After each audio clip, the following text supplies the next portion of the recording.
Periodista de Fox News de todos los países del mundo que puedan criticar Estados Unidos ha escogido a El Salvador.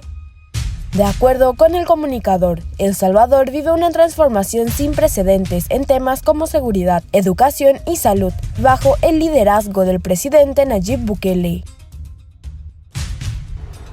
So of all the countries in the world the Biden administration could single out for criticism, they've picked El Salvador, led by President Nayib Bukele. The vice president recently said El Salvador was undemocratic, meaning what? That they enact society-changing regulations without a vote? Oh no, that's them. Actually, we went to El Salvador not that long ago and found that Bukele seems very popular. In fact, he's an 86% approval rating. Why is this? Because he's improved life for the people who live there.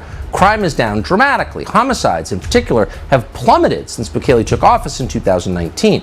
You're seeing those numbers on your screen now. If only someone in our country would do this. How'd they do it? Quédate atento, a continuación te mostramos los materiales, pero antes te invito a darle like, suscríbete activando la campanita de notificaciones para no perderte de ningún video. Esto es Alfa Producciones para el Mundo, dándote toda la información del presidente Nayib Bukele. Ahora sí, comencemos. Durante la entrevista realizada al presidente Nayib Bukele, el periodista de Fox News, Tucker Carlson, cuestionó por qué Estados Unidos ha elegido criticar al gobierno de El Salvador, a pesar de que se ha demostrado avances en el tema de seguridad pública. De acuerdo con el comunicador, El Salvador vive una transformación sin precedentes en temas como seguridad, educación y salud, bajo el liderazgo del presidente Bukele. De todos los países del mundo que pueden criticar, Estados Unidos ha escogido a El Salvador para criticar, expresó Carlson en Fox News. El periodista también destacó la reducción histórica en el índice de homicidios en El Salvador.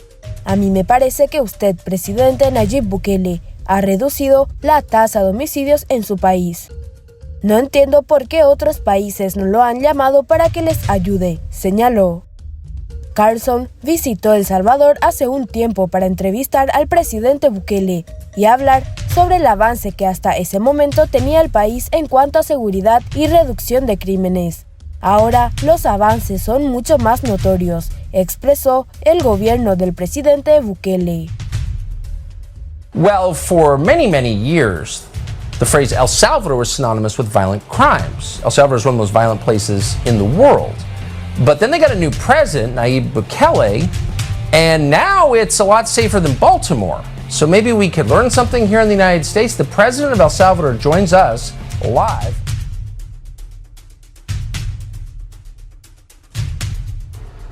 So of all the countries in the world the Biden administration could single out for criticism, they've picked El Salvador, led by President Nayib Bukele.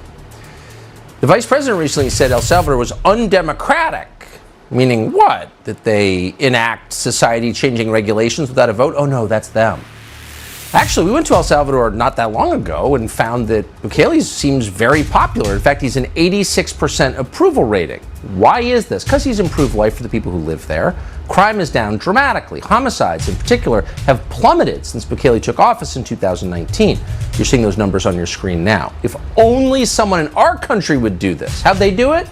Well, Bukele built a massive prison complex to house 40,000 gang members. He's not letting them out, he's putting them in. And so other people get to live and their children aren't murdered. Now Bukele is threatening to cut off food for imprisoned gang members if gangs continue to kill people on the outside. Yesterday, the president told the UN that organized crime has been defeated in his country. Here's a clip. We have moved from being a country unknown to many, and those few who knew us due to the gangs, the deaths, violence, war. We've moved from that to becoming a country known for our beaches, our surf, our volcanoes, our financial freedom, our good governance, and the fact that we brought an end to organized crime. So people are getting murdered less. That's not a good thing. We think it is, and we are honored to be joined right now by the president of El Salvador, President Bukele. Mr. President, thanks so much for coming on. So it sounds to me like you reduced the murder rate in El Salvador in a pretty straightforward way. I wonder why other heads of state aren't calling you for advice on how to do it in their countries. Thank you, Tucker, for having me, and I'm glad to be here. Well, I don't know. Every country, I think, has their own problems. I would guess that probably our approach, that is very, very popular with the people, has a problem. And the problem is that it has common sense. And yes. I say it's a problem because usually the new wave of governance is taking away common sense and started doing things the other way around, the way that, of course, you shouldn't do them.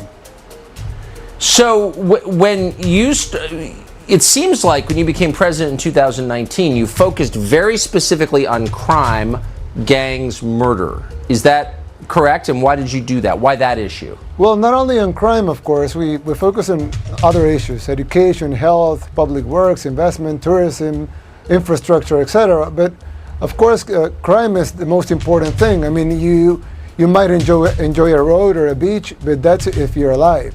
So of course, yes, the lives of the people are the most important thing. So that's why we focus on crime more. But of course, we did focus on all the other issues as well. So you've threatened to cut off food to gang members in prison if they don't stop the killings on the outside. Yeah. Do you think that they are directing those killings? They're responsible for them, and do you think this will work? Well, at the beginning they were ordering the killings from the prisons. In the prisons they had, if you see most of the prisons in Latin America, they're like headquarters for crime. They'll be there, they have phones, internet access, computers, they will give orders from the inside to the outside. You can find everywhere in Central and Latin America, you can find all of those examples.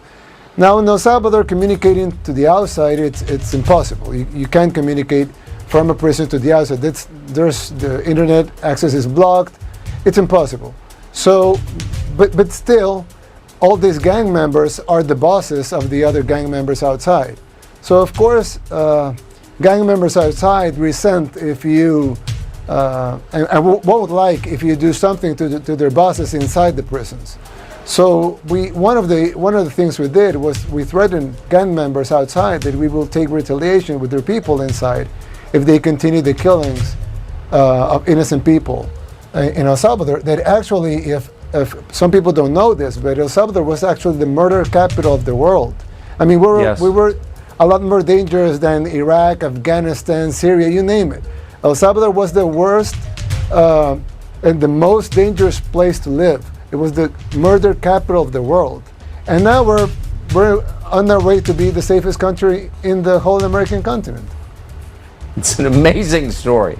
And I hope mayors of our cities, Baltimore, Gary, Indiana, New York City, will call you for advice on how to replicate your successes. Mr. President, thank you for joining us tonight. We appreciate it. Thank you. Thank you, Tucker. Si llegaste hasta aquí, te damos las gracias por quedarte hasta el final. Nos encantaría que sigas mirando nuestros próximos contenidos. No olvides darle like, suscríbete activando la campanita. Nos despedimos y nos encontramos en un próximo video.